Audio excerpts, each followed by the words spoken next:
of deliberation, assessment committee presented to the local police heads, whoever they are, and then the results of deliberations of that committee would trickle down or be conveyed to the investigating officers, so that in future cases the investigating officers do not repeat the same mistake. So this mechanism is already in place. It has started showing results, and in the last meeting of the Police Reforms Committee, the Inspector General of Police Islamabad had informed us that the crime rate has already started coming down. So this is the result, that previous mistakes are not repeated, and for future purposes, the investigations are conducted on the lines which are acceptable to the courts. The evidence is produced in the court which is acceptable, not rejected out of hand, because the investigating officer did not even know what mistakes he was committing. So he would be made aware of the mistakes being committed by him, and next time he would be expected not to commit those mistakes. So this again is a very positive development, and it will lead to more convictions in future, and we hope that this experiment will be expanded throughout the country, which it has started in the country, and it will be expanded in due course. The third aspect in which the police has been of great help is establishment of model courts. We have established model courts in every district of the country, and initially they started trials of murder cases and narcotics cases, and again the results are absolutely unbelievable, only because the police has been cooperating with us so much. The main things that we did in the model courts was, it's the same judges, same lawyers, same courtrooms, same law, same procedure. Only through some administrative measures we have fine-tuned the system and eliminated all possibilities of an adjournment of a case. Now, the first and foremost reason for adjournment was that even in a state case, even in a challan case, it was the complainant who would bring his witnesses. And on one date of hearing, the complainant would say, I've been able to bring 2 witnesses. On the next date of hearing, he would say, none has come with me. They're busy reaping their harvest, or they're busy irrigating their lands, or somebody was ill and he couldn't bring. He didn't have any influence on his witnesses. So the first major thing that we emphasized vis-a-vis the police's role in this respect was that we said, no, in a state case, it is the responsibility of the state to produce witnesses. So the inspectors general, and we're so grateful to them, they undertook this. Focal persons were appointed in every district, that the court would tell the focal persons that so-and-so and so-and-so, son of so-and-so, resident of so-and-so, is to be produced before the court on such and such date. He is a prosecution witness. It is the police now which brings those people, and as you can imagine, nobody can say no to the police. So every witness is present, and there is no adjournment. The other things that we did may not be relevant to you, but very briefly I would say that instead of a rollover system, that the court is dealing with 50 cases at the same time, and every day there is a list of 15 or 20 cases in which the trial court has to make some progress. So he would record one witness's statement in one case, adjourn it to another month, and then take up another case, record 2 witnesses in the other case, decide a bail application, decide a transfer application, and some miscellaneous work, and then the cases would roll on together. We changed that. We said, no, only one case at a time. And once the case starts, the next case will be taken up when this case finishes. So a scheduling of case is undertaken by the judges, the lawyers of both the sides, as well as the prosecution and the police representative. They are present. Within their presence, it is decided that on such and such dates the witnesses will be produced. On such and such date the accused will be given a chance to rebut them. On such and such date the arguments will be heard, and decision shall be announced on that date. And this is meticulously being adhered to, We knew that all these lawyers, the learned counsel who appear in murder cases or narcotics cases, because these are very important cases, they are senior advocates. And a senior advocate would be having cases before the High Court or the Supreme Court also on the same dates. So we announced through the judicial policy making body that once a case is scheduled by the trial judge, then a scheduling certificate will be issued. And if a scheduling certificate is presented before the High Court or the Supreme Court and the High Court will adjourn the hearing. Before those courts, trial court proceedings shall not be adjourned.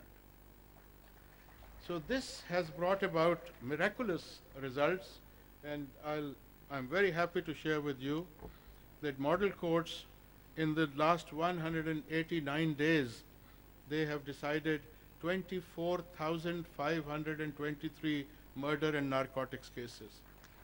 189 days, 24,523 trials. They are not appeals that can be heard in one day and decided. They are trials, and you know, being in police, how long a trial can take and what steps are to be taken. It is absolutely unbelievable. Then we extended this to the magistrates' courts. In the last 106 days that these magistrates' model courts were created, 27,000 to 469 trials have been concluded by the magistrates. And this again is absolutely unbelievable. Now, something that is very fascinating to achieve and then to inform, and I would be very happy to inform you that as far as criminal cases are concerned, in these 189 days, we have achieved zero pendency of murder trials in 18 districts in the country. I can name those: Dera Bukti, Barkhan, Dalbandin, Harnai, Kalat, Killa Saifullah, Kohlu, Mastong, Turbat, Panjgur, Kharan, Noshki, Ziyarat, Tharparkar, Tando Muhammad Khan, Kohistan Lower, Batagram, Kohistan Upper. And there are 6 district headquarters in which zero pendency of murder cases: Chiniot, Hafizabad, Jhelum, Lodhra, Bahawalnagar, Laya, some very heavy stations. But it's only because of the dedication of our judges and fullest possible cooperation by the police that this has been achieved, which was absolutely unthinkable only a few months ago. Narcotics trials, in 189 days, 25 districts now have zero pendency of narcotics trials. This is complete district, all tehsils. Then there are 11 other district headquarters where zero pendency has been achieved: Bahawalpur, Bakhar, Chakwal, Chiniot, Hafizabad, Jampur, Rajanpur, Jhelum, Kachhi, and Lodhra, Shekhupura, and Laya. There are 8 other tehsils where zero pendency has been achieved. So likewise, magistrates' trials, many districts now have zero magisterial trials, and this has been achieved only because of the help of the police and the dedication of our judges. But somebody had to take the initiative, and hats off to the inspectors general who agreed with us, and this is something which is worth doing, and they have extended us fullest possible cooperation. Sometimes, every day I receive regular updates about these model courts, and sometimes my monitoring team says in such and such district the police did not produce witnesses before the model judge. So my monitoring team immediately contacts the either the Inspector General of that province or the concerned DIG, and such a complaint is immediately attended to and redressed straight away. And we have absolutely no complaints on that.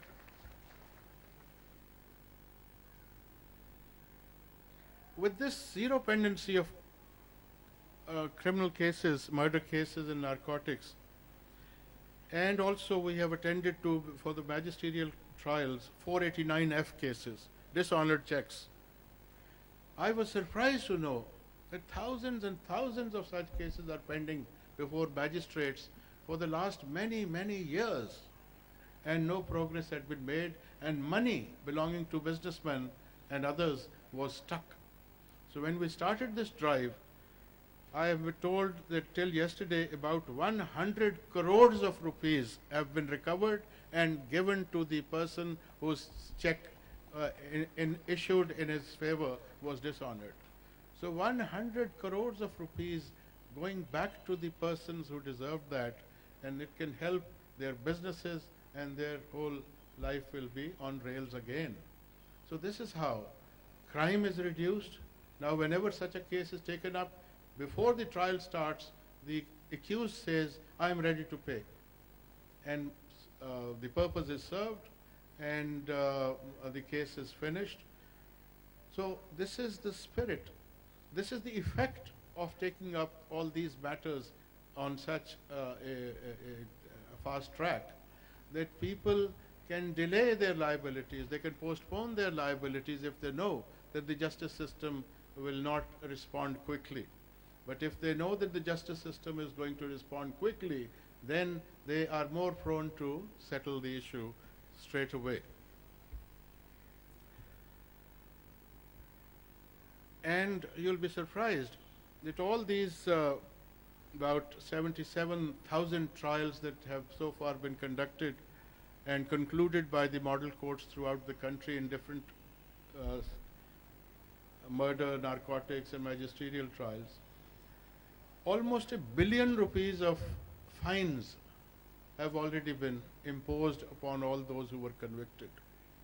So when this money will be realized, I'm sure that will be our humble contribution to the beleaguered economy of the country. So these fines have to go to the state treasury, the government treasury. So these fines will add to our coffers in the treasury. There are some other things that we have done in the recent past. Some judgments have been handed down, clearing out the gray areas in law. Like the definition of terrorism, there was litigation, a case would come to the trial court, and a side litigation would travel right up to Supreme Court to determine as to whether this is a case of terrorism or not. So we have clarified that issue, and I'm sure that confusion in that regard will no more haunt the courts. Then we have clarified the law relating to holding of test identification parades. We have already clarified the law about multiple FIRs being lodged in one case. And then falsus in uno, falsus in omnibus. Falsus in uno means false in one respect, false in all respects. This is a principle in Islamic law. This is a principle in the entire civilized world, that if a witness lies on one particular aspect in a criminal case, then his entire testimony is to be discarded. Unfortunately, in the year 1951, one of the Honorable Chief Justices of Lahore High Court at that time, his Lordship held that in this part of the world, people are prone to telling lies, and if we start throwing out their statements because some part of it is false, then everybody will be acquitted. So expediency demands that we should allow him to make a false statement, and later on it will be for the court to determine as to how much of the statement is to be believed and how much of the statement is not to be believed. This was absolutely atrocious, because this was like giving a license to tell lies under oath. This license was used, this license was abused, and with the result that today there are no qualms as far as the witnesses are concerned. They are ready to take oath, सच कहूँगा, सच के सिवा कुछ नहीं कहूँगा, और ये कह के सब झूठ।